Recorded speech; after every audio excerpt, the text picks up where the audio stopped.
الله الأمين وعلى آله وأصحابه وأزواجه وذرياته وأهل بيته وبارك وسلم تسليما كثيرا كثيرا. أما بعد.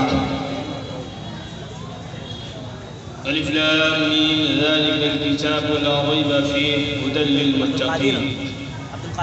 محترم بزرگوں اور دوستوں، دینی اور ایمانی بھائی، اللہ تعالیٰ کا لاکھ لاکھ شکر اور اس کا احسان ہے کہ اللہ تعالیٰ نے اس نورانی محفل میں شرکت کی توفیق بخشی اور آج کی نورانی محفل مدارس اسلامیہ کی دستار بندی کے تئیں سجائی گئی ہے۔ یہ آپ کا مدرسہ جس کی نسبت بہت عالی ہے اور عالی اس طور پر ہے کہ اس مدرسے کا نام مدرسۃ الصفہ ہے۔ صفہ مسجد نبوی کا وہ پہلا ادارہ، وہ پہلا مدرسہ جہاں کے فارغین نے پوری دنیا کے اندر اخلاق کی تعلیم دی، ایمان کی تعلیم دی، عقیدے کی تعلیم دی، سیاست کی تعلیم دی، پوری دنیا کا نقشہ تبدیل کر دیا۔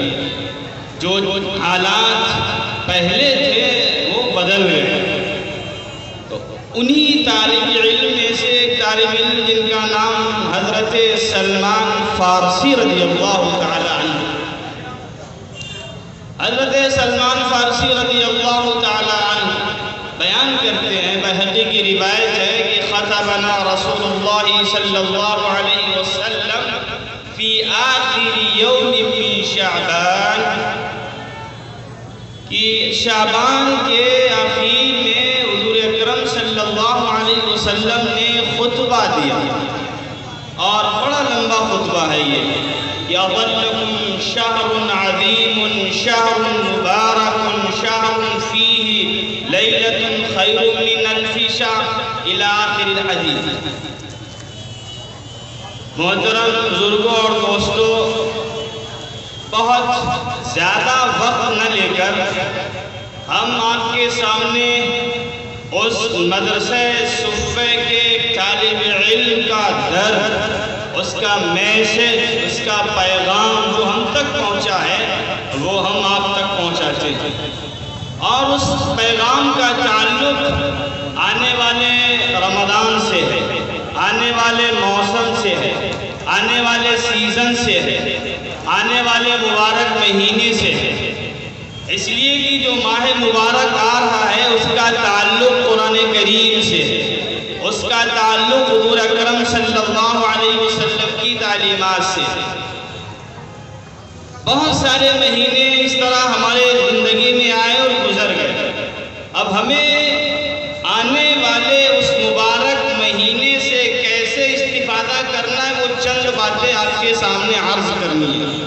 اسٹیج پر معزز علماء کرام تشریف فرما ہے، آپ حضرات قابل محترم شخصیات ہیں۔ حضور اکرم صلی اللہ علیہ وسلم نے جو تعلیمات دیں، ان تعلیمات کی روشنی میں ہمیں رمضان سے کیسے استفادہ کرنا ہے وہ چار چیزیں بیان کی۔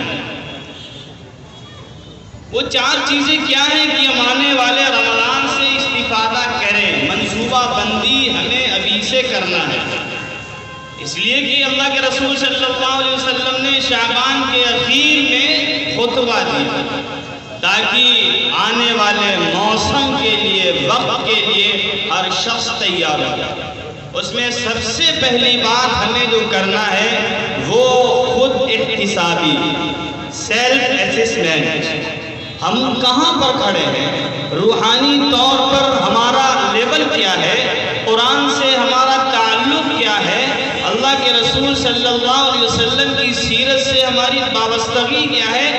وہ قرآن جو اس مہینے میں نازل ہوا، اگر ہم اس مہینے کو اسی طرح گزار دیں گے تو پھر اس کے نزول کا مقصد ہماری زندگیوں میں داخل نہیں ہوگا۔ سب سے پہلی بات ہم منصوبہ بندی کریں، ہم پلاننگ کریں کہ ہمیں رمضان کیسے گزارنا ہے۔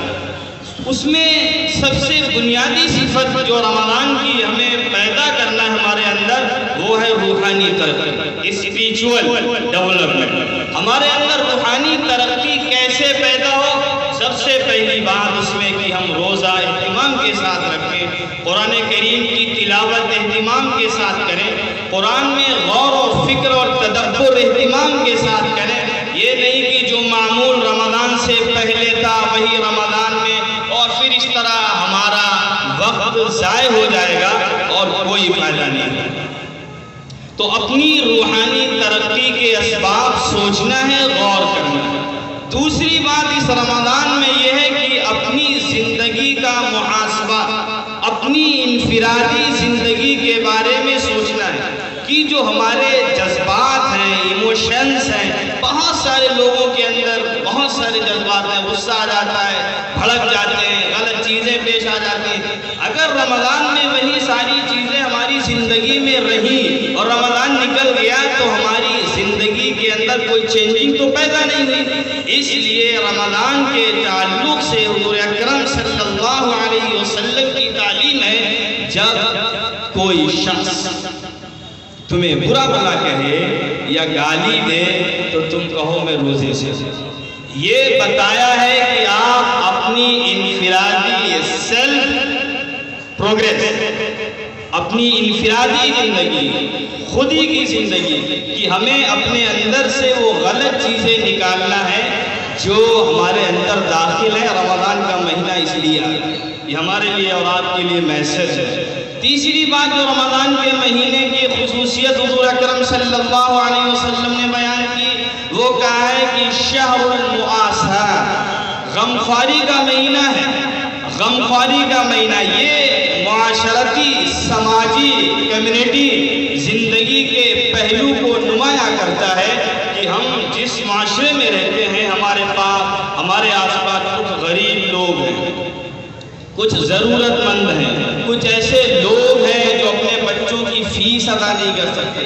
ہم باقاعدہ پن پوائنٹ کے ذریعے، تشخص کے ذریعے، نشاندہی کے ذریعے، ایسے نہیں کہ خرچ کر دیا، ایسے لوگوں کو منتخب کریں کہ اس رمضان میں ہم معاشرتی زندگی کے اعتبار سے 5 بچوں کی، 2 بچوں کی، 1 بچے کی فیس ادا کریں گے، کسی ایک بچے کا ذمہ لے لیں گے کہ وہ حافظ قرآن ہوگا، تو یہ معاشرتی زندگی کا پہلو ہمیں رمضان المبارک میں ملتا ہے۔ چوتھی چیز جو ہے جس سے ہمیں رکنا ہے، باز رہنا ہے، وہ ڈسٹریکشنز۔ بہت ساری چیزیں ہیں جو ہمارے وقت کو ضائع کر دیتی ہیں۔ ٹائم مینجمنٹ اگر ہم کر لیں گے تو پہلے رمضان سے آخری رمضان تک ہمارا صحیح گزرے گا، اور جو وقت ضائع کرتے ہیں خاص طریقے سے سوشل میڈیا کے ذریعے اور اس طرح بہت ساری چیزوں کے ذریعے، تو ہم اپنے اوقات کو ان تمام غلط چیزوں سے بچا کر رمضان میں اس کا صحیح مصرف اگر کریں گے تو یہ رمضان ہماری زندگی کی تبدیلی کا ذریعہ بنے گا۔ تو یہ 4 چیزیں ہمارے سامنے آئی ہیں رمضان میں اپنی زندگی کی تبدیلی کے اعتبار سے، جس کو حضرت سلمان فارسی نے شعبان کے آخری خطبے میں بیان کیا تھا۔ اللہ تعالی ہمیں اور آپ کو آج اپنے اندر یہ احتساب، یہ جذبہ، منصوبہ بندی کرنے کا پیدا فرمائے کہ ہم مدارس کا خیال رکھیں، مدارس میں پڑھنے والوں کا خیال رکھیں، اور اپنے معاشرہ اور سوسائٹی میں جو ضرورت مند حضرات ہیں ان کا خیال رکھیں، قرآن سے ہماری وابستگی ہو، رمضان اور روزے سے ہمارا مضبوط تعلق ہو، تاکہ رمضان کے بعد کی زندگی ایسی نہ ہو جو رمضان سے پہلے تھی۔ اللہ تعالی ہمیں اور آپ کو اس ماہ مبارک اور اس طرح سے جو بھی پروگرامز ہوتے ہیں ان پروگرام سے زیادہ استفادہ کرنے کی توفیق عطا فرمائے۔ وآخر دعوانا